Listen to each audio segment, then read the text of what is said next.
Alright, today we're going to be talking a little bit about the tactic of vent enter search. This is also called a targeted search, and we're just going to talk a little bit about how it's performed and when it's performed. This type of search gives victims the best chance of survival.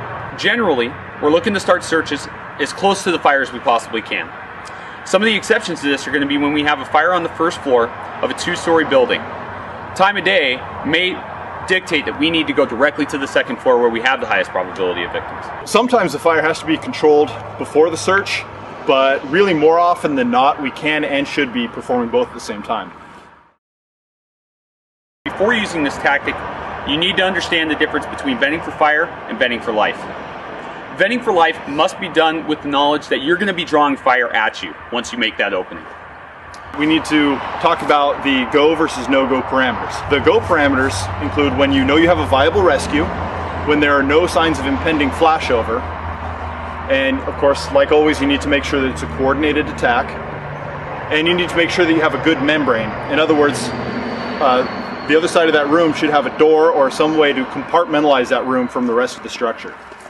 So a no-go would be when you obviously don't have a viable rescue, such as when there's imminent flashover's already occurred, or when you have a loss of that membrane, there's no way to compartmentalize that room from the rest of the building, or when you're using PPV. Once it's been identified that the vent enter search tactics is going to be used, you need to make sure that you're not also implementing positive pressure ventilation.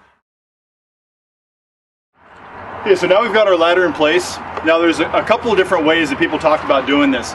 One is to put the ladder up and take the window out with the tip of the ladder. The other option is to put the ladder up and then climb the ladder and take the window out then. We prefer to put the ladder up first, climb the ladder, and then take the window. That allows us to better control our environment. From the tip of the ladder, we're going to be able to assess the interior conditions. We're looking for the door to make sure that we can compartmentalize that room. We can also assess current interior conditions within that room, since this is most likely going to be a victim rescue scenario. Some of the recommended tools: the searcher has a Halligan that's going to aid in his search. It's also going to take up you can take a roof hook or multi-purpose hook or pike pole or something like that to help you stay oriented to the window, and we'll cover that. And then also, since this is an oriented person operation, we're going to bring up a tick for the oriented man.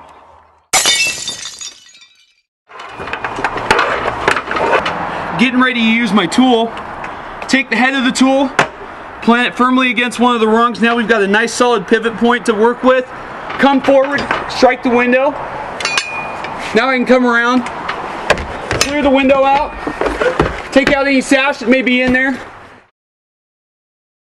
So now we've taken the sash, and we want to be sure to let this room breathe. If it decides to immediately flash, it's important that we know that before we commit ourselves in. I'm looking to see how the conditions are changing. Do I have good lift? Is it starting to really chug out at me? Now the searcher is going to make his entry, and he's going to be continuously assessing conditions as he comes through the window, keeping in mind that his door is most likely going to be directly across from his entrance window. The first thing the searcher is going to do is gently sweep below the windowsill to search for any potential victims. If there's no victims, he's free to sound the floor with the head of the tool to make sure that he has a stable structure. Now, this is the head first method, which many folks prefer. It allows you to stay low and begin your search a little bit quicker. Alternatively, you can use the straddle method. This is where you throw one leg over the sill and brace yourself up with your arm. As before, you need to sweep and sound the floor. Which method you use is really just a matter of personal preference. Okay, now myself in the officer position, I've waited until my firefighter has made entry to the window, and then I'm going to head up directly after him. Now, as the oriented member on the ladder, I'm going to keep an eye on my teammate.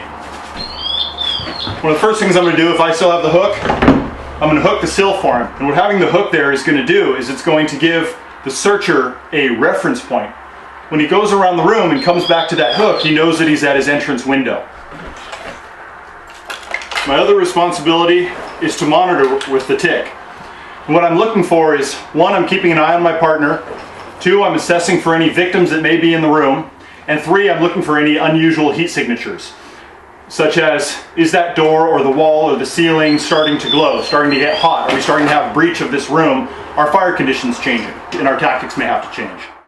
As the searcher, your very first priority is to get to that door and close it, compartmentalize that room from the rest of the house. Before you do so, it's important that you take a look down the hall to evaluate conditions. If conditions warrant, you can go straight to the door. However, in limited visibility, it may help to do a wall search pattern towards your door.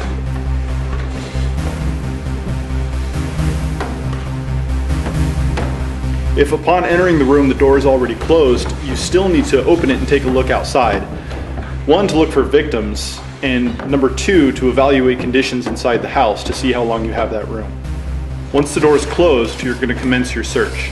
Now remember, this is a primary search, so it has to be done very quickly.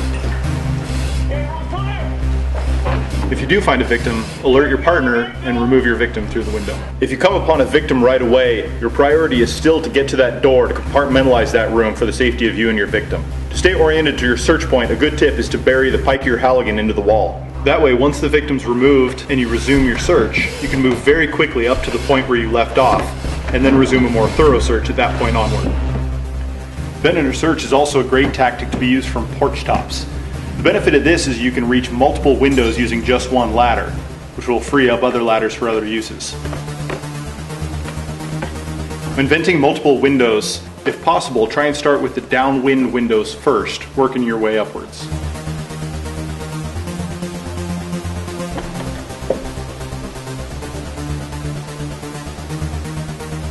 Search complete. Thanks for joining us. Hopefully you picked up a few new things about vent under search, and we'll see you next time.